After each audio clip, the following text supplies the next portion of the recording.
welcome to today's Seidokan Saturday. So, continuing now with Pinan Sandan. We've done 1, 2, 3. Now we're going to come forward and turn. Now a lot of people do this, and it's usually taught this way, but again, the way we teach things is to help visualize in such a way that we can perform the movement, but it doesn't necessarily identify that that's what the movement is for. On this turn, after the punch, and I'll do it facing this way, once we've turned, this is called an over-the-shoulder punch. But if you'll notice, I'm also throwing an elbow. To have somebody behind you, the only way I'm going to be able to punch them is if they've grabbed me around under my waist, then maybe I can step to the side and turn enough to punch them, but I can't really, depending on my flexibility, and I'm old and fat, so I can't make my fist go very far back. We also have this elbow. There are versions of this kata where instead of a horse stance, it's done as a cat coming over each time. And on that one of the teaching methodologies that I learned in Shorinju is that I'm driving my hip into his groinal region as I elbow, which then allows me to punch. And I drive my hip in, elbow, and punch over the shoulder.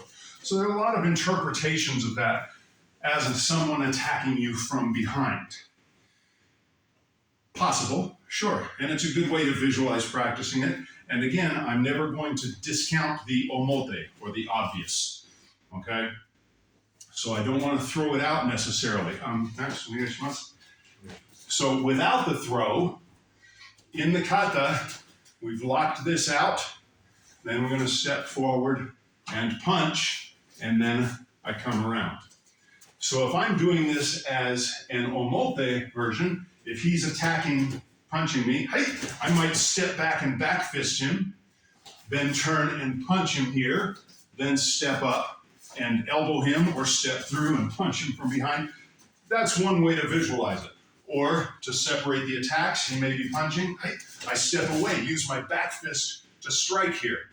Now in a kumite version, we've talked about this before, if we're just sparring, right, I might be hitting his hand, hitting his arm out of the way.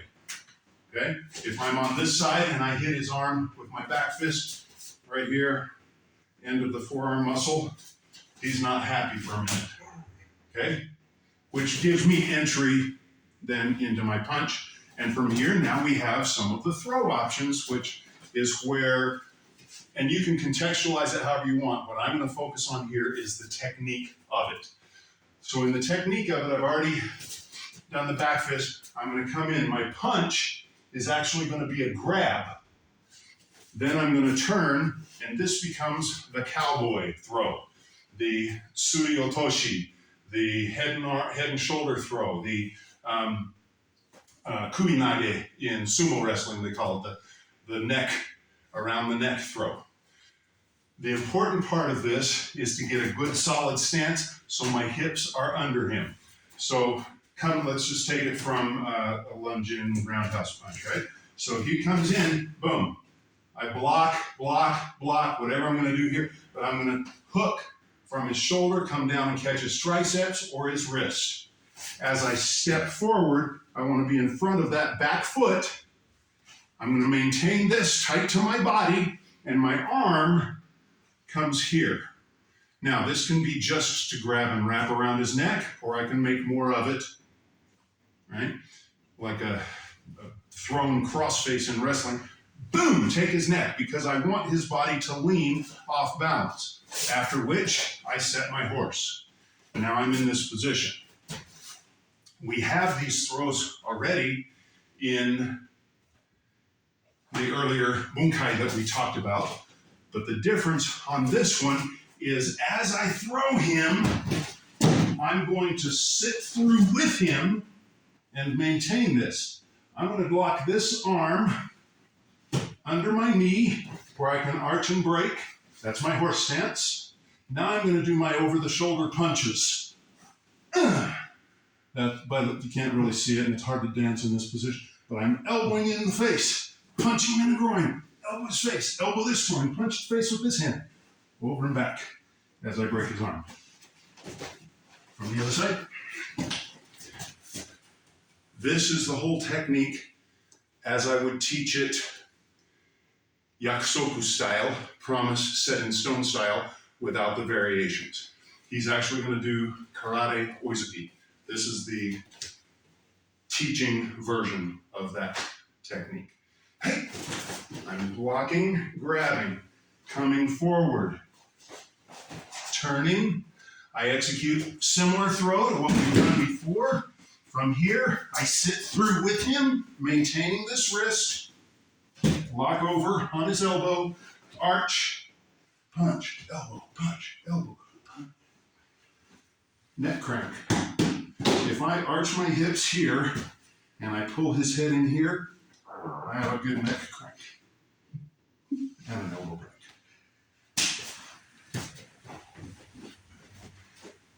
A little more complex. But here's the kata move again. That's where I sit through. Okay. Now we could take it omote, oizuki. Hey, with a block, elbow. I could even make this an elbow hooking throw, which is legit as well. Right, this way. Back fist, elbow. Right? So that's another variable option.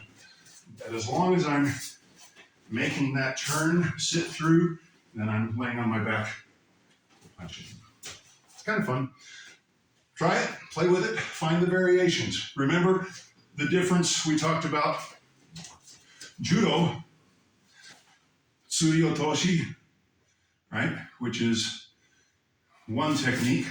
Tsuri goshi, which means hip. Otoshi means wheel, and goshi is using the hip. Okay? We have hane goshi. And again, I rotate my shoulders and he's down.